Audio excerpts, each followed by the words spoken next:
Actually, matagal-tagal na 'tong balita na 'to. Nung sinuggest 'to sa akin ni Katie, sabi ko sa kanya, parang medyo luma na 'tong balita na 'to. Parang nakadalawang araw na yata bago natin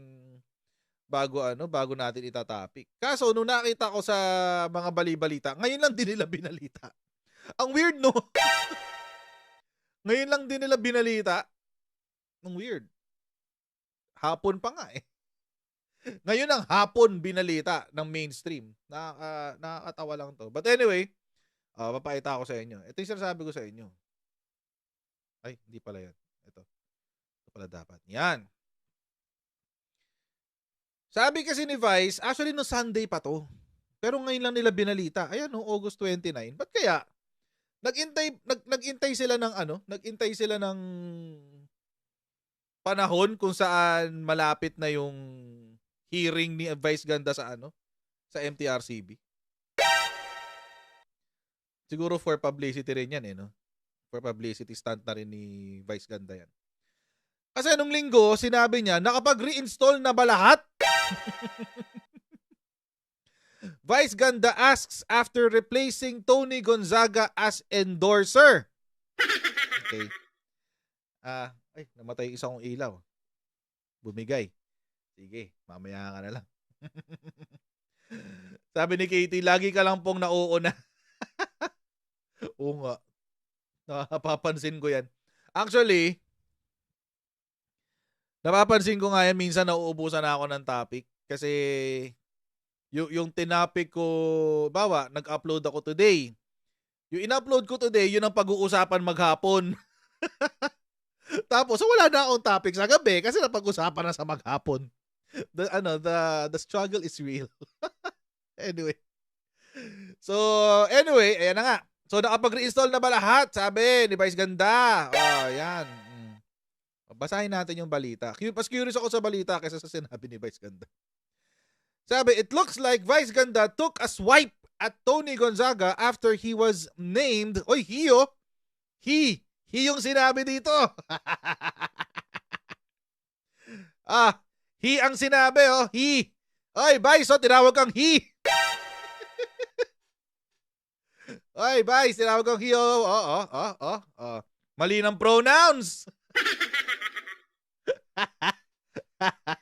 Magalit yun. Ano ba siya? Ano bang pronouns niya? He, she, they, them, whatever. Wala mo nung pake sa pronouns na yan. Anyway, after he was named as Shopee's new brand ambassador. In his Twitter account, Vice asked his followers if they already reinstalled the online shopping app. Nakapag-reinstall na ba lahat? Happy Sunday! Vice wrote with 3 orange heart emojis. Orange pa no? Obvious na obvious. Bakit orange? Kasi syempre, di ba, si Tony, tawag doon? All TV. Di ba orange yung doon sa All TV? So, it's possible, mga kochero, na he took a swipe at Tony Gonzaga. But, alam nyo, mga kochero, hindi naman sa pinagtatanggol natin si Tony, pero kasi kakapanganak lang ng tao. Ba't niya ipagpapatuloy yung kanyang pagiging endorser, kakapanganak lang niya? Diba? Medyo stupid yarn.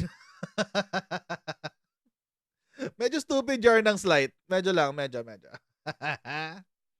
Kakapanganak lang ng tao. Natural, hindi siya pwedeng maging ambassador, brand ambassador, or endorser, or what have you.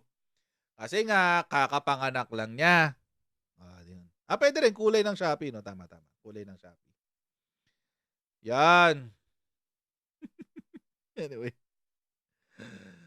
Ay, naka. I don't think he is in any position to take a swipe at anyone right now. Sa totoo lang. Kasi namimiligro siya. Itong career ni Vice. Kung masuspend to dahil sa MTRCB, di ba? We don't know. So, basahin pa natin yung article.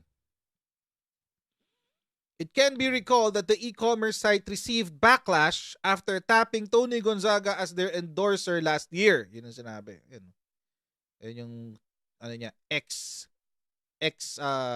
post. social media users said that they will not use the app again and that they uninstalled it in their phones. Hindi, alam niyo, hindi ko alam kung totoo bang naging disastrous para kay Shopee yung pagbabanta ng mga kakamping na mag-uninstall. Kasi it seems, buhay pa eh. Buhay pa yung Shopee hanggang ngayon. Ako personally, I don't use Shopee. Maski noon, I never use Shopee. Yung wife ko mahilig mag-Shopee. Mas ma-Shopee siya. Ako mas doon ako sa kalaban sa Lazada. Kasi wala, mas sanay na kasi ako sa interface ng Lazada. So, mas malazada ako lalo na sa mga gamit ko dito sa studio, mga ganyan. Kung kailangan ko import, bumili ng mga imported na gamit. Doon ko dinadaan or Amazon. So, personally, hindi ako apektado nitong sa Shopee. And I'm sure, hindi naman yata naapektuhan yung negosyo ng Shopee. Kasi ilan na ba? 1 year? It's been 1 year since. And wala naman nakitang pagbabago. Wala naman. Actually, naalala ko pa nga nun, sinisi pa kay Tony kung ba't nawalan daw ng trabaho yung mga empleyado na Shopee. Naalala niyo? Naalala niyo yun? Yung sinisip, di ba, nag-downsize ng staff ang Shopee. Sinisi pa kay Tony Gonzaga dahil daw kinuha daw siyang endorser kaya nawawalan na ron ng pera ang Shopee. 'Di ba? Kaya ewan ko lang. May impact ba talaga yung cancel culture nila? May impact ba talaga? Yung kapag nag-cancel ang mga kakamping? Parang hindi naman yata.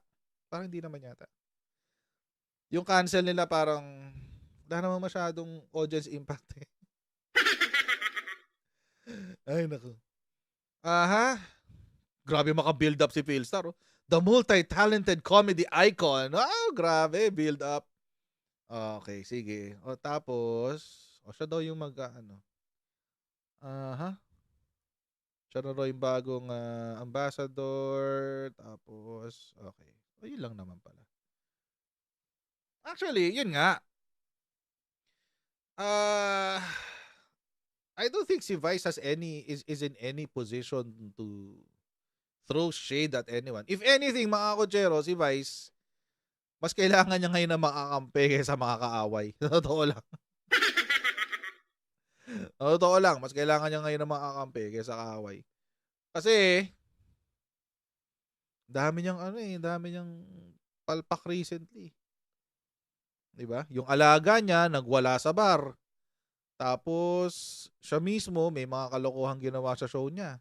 So, I don't think this guy needs enemies right now. Lalo na yung mga wala namang ginagawa sa kanya. At yung mga buhay ay walang connection sa kanya. But anyway, maski nga si Christy Permin, pinagsasabihan na siya eh. May nag-send sa akin ito kanina. Napaisip ako, ba't may nag-send sa akin ito? Siguro kasi nakikita niya, tinatapik ko minsan si Vice. Sabi. Ayan, wag na yan. Ito. Sa ilalim. Paano ka makikisimpatya sa katulad ni Vice Ganda na alam na nga na nandyan pa ang problema nila ni Ayon Perez na ngayon po ay papalabas na ang magiging verdict ng MTRCB. Pero para pang nananadya. Ganyan si Vice eh. Ngayon. Ewan ko kung ba't ganyan. Usually, mga defense mechanism lang naman yan. Yung kapag dinadaan sa humor or dinadaan sa patawa, yung mga bagay na ganito. It's their defense mechanism.